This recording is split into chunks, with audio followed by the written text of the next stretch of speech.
খ্রিস্টাব্দে, কেউ লিখেছে 605 খ্রিস্টাব্দে। এক এক রাইটার এক এক রকম বর্ণনা দিয়েছেন। তখনকার যুগে মক্কার অবস্থা খুব একটা ভালো ছিল না। আল্লাহু আকবার, আমি নিজ চোখে দেখে আসলাম বেরাদার। এই কাবা ঘরের পার্শ্বে সাফা মারওয়া, তারপরে আবু জেহেলের বাড়ি, হাজার হাজার বাথরুম ল্যাট্রিন, তারপরেই বিশ্ব নবীর যেখানে আবির্ভাব ঘটেছিল, আগমন হয়েছিল, সে জায়গাতে বর্তমানে লাইব্রেরি করা আছে। তার পেছনেই একটা পাহাড়, যেই পাহাড়ের ওপরে চড়ে বিশ্ব নবী আঙ্গুলের ইশারাতে চাঁদকে 2 খণ্ড করেছিলেন। এ পাহাড়ে চোখ দিয়ে দেখে আসলাম। আল্লাহু আকবার। আবু জেহেল, উতবা, সাইবা, আবুল আহাব এরা 3 বছর ধরে বিশ্ব নবীকে বয়কট করে রেখেছিলেন। পাহাড়ের উপরে নিচে নামতে দিচ্ছিলেন না, কারণ মুহাম্মদ সাল্লাল্লাহু আলাইহি সাল্লাম মানুষজনকে কলমা পড়িয়ে দিচ্ছে, ইসলামে সবাই দাখলা হয়ে যাচ্ছে।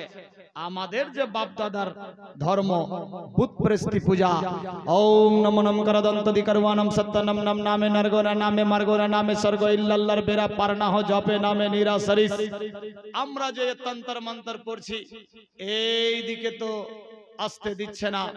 মুহাম্মদ সাল্লাল্লাহু আলাইহি সাল্লাম তো সবাইকে মোহাব্বত দিয়ে যে কোনো সিস্টেমে সে নিজের দিকে টানছে, এক না দেখা আল্লাহর কথা বলছে, নিজেকে নবী রাসূল পয়গম্বর বলে এলান দিচ্ছে। এই সমস্ত ভাবনা চিন্তাধারা নিয়ে আবু জেহেল, উতবা, সাইবা, লাহাব মোচের লড়াই, হাম কিসি সে কম নেই জামানা, কি করে আমি নিজের লোককে তার দিকে যেতে দিই। এই সমস্ত ভাবনা চিন্তা নিয়ে বিশ্ব নবীকে বয়কট করে রেখেছিলেন ওই পাহাড়ের ওপরে।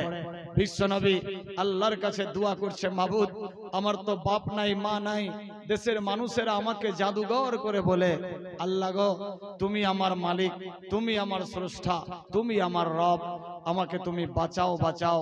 আল্লাহ পাক রব্বুল ইজ্জত বলে, বন্ধু যার কেউ নাই দুনিয়াতে তার জন্য আমি আল্লাহ আছি, টেনশন নিও না হাবিব, আমি আল্লাহ পাক তোমাকে নিজের কুদরতির দ্বারাতে সৃষ্টি করেছি, আমি আল্লাহ নিজেই তোমাকে কুদরতির দ্বারাতে হেফাজত করব বলি সুবহানাল্লাহ সুবহানাল্লাহ।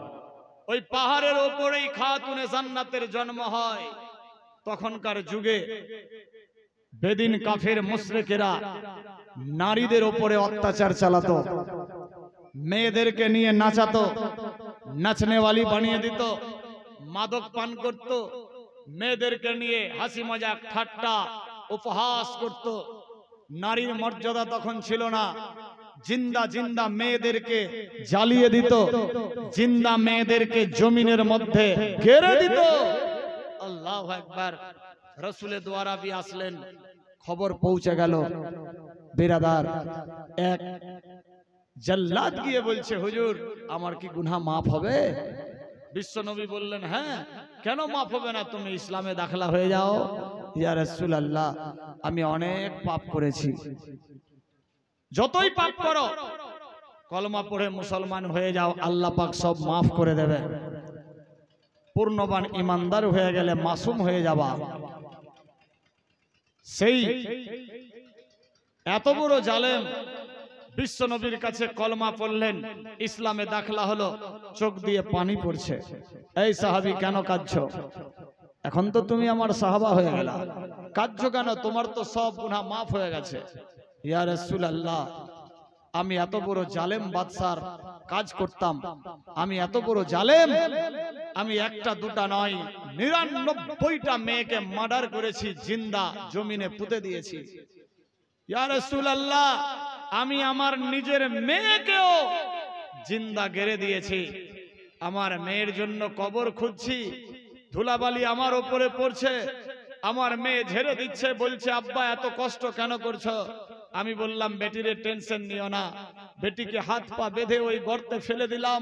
বেটি বলছে আব্বা আমাকে ছেড়ে দাও, মারিও না, আমি তোমার নাম বলবো না যে এটা আমার বাপ, অন্য দেশে গিয়ে আমি ভিক্ষা করে জীবন যাপন করব, আপনার পরিচয় দেব না।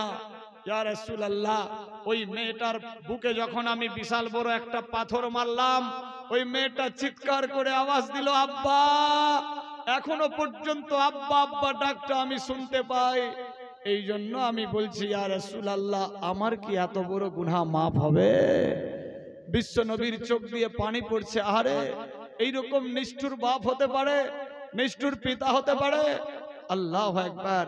বেরাদার, তখনকার যুগে রাসূলের দ্বারা দোয়া করলেন, আয় রাব্বুল আলামিন, মাবুদ পাক রাব্বুল ইজ্জত, দেশের অবস্থা ভালো নাই, কাফের বেদিন মুশরিকেরা মেয়েদের উপরে অত্যাচার চালাই, নাচনেওয়ালি বানিয়ে দেয়, জিন্দা জিন্দা মেয়েকে জ্বালিয়ে দেয়, গেড়ে দেয়। আল্লাহ আল্লাহ গো তুমি রহম করো, আল্লাহ তুমি ইজ্জতের মালিক, জিল্লতের মালিক, মাবুদ গো দুনিয়ার বুকে এমন মেয়ের আবির্ভাব ঘটাও, ওই মেয়েটার কারণে যাতে সমস্ত সমস্যার সমাধান হয়ে যায়।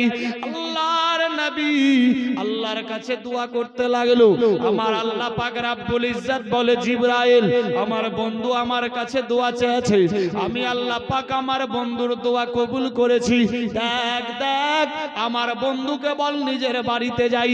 আল্লাহু আকবার। বিশ্ব নবী নিজের খিমায় গেলেন, মা খাদিজাতুল কুবরার সঙ্গে সাক্ষাৎ হলো।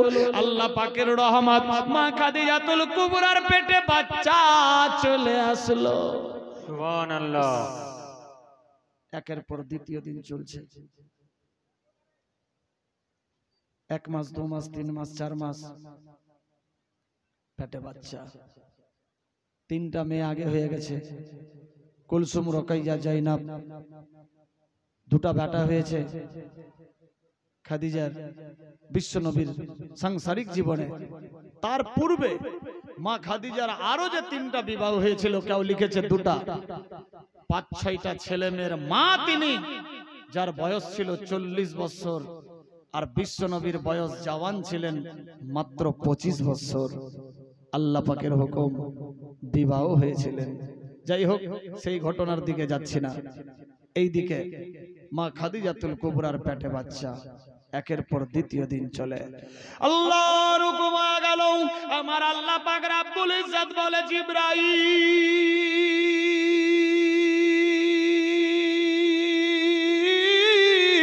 যাও যাও যাও, ফেরেশতাদেরকে অর্ডার দিয়ে দাও। আল্লাহু আকবার। সমস্ত জিবরাইল গিয়ে ফেরেশতাদের আওয়াজ দিয়ে দিল। ফেরেশতারা গিয়ে হযরত মা খাদিজাতুল কুবরার কানে গুনগুন বলে আওয়াজ দিতে লাগলো, ও খাদিজা, এই পাহাড়ের উপরে খিমার মধ্যে থাকো, তোমার পেটে এমন একটা মেয়ে রয়েছে, যেই মেয়েটা হবে সমস্ত দুনিয়ার মেয়েদের জান্নাতের সরদারিনী। আল্লাহু আকবার, আল্লাহু আকবার। এই খবর যখন স্বপ্ন যোগে পেয়ে গেলেন, সকাল হয়ে গেল, রাসূলের দ্বারা বাড়িতে আসলেন। ইয়া রাসূলুল্লাহ, লাব্বাইক, আসসালাম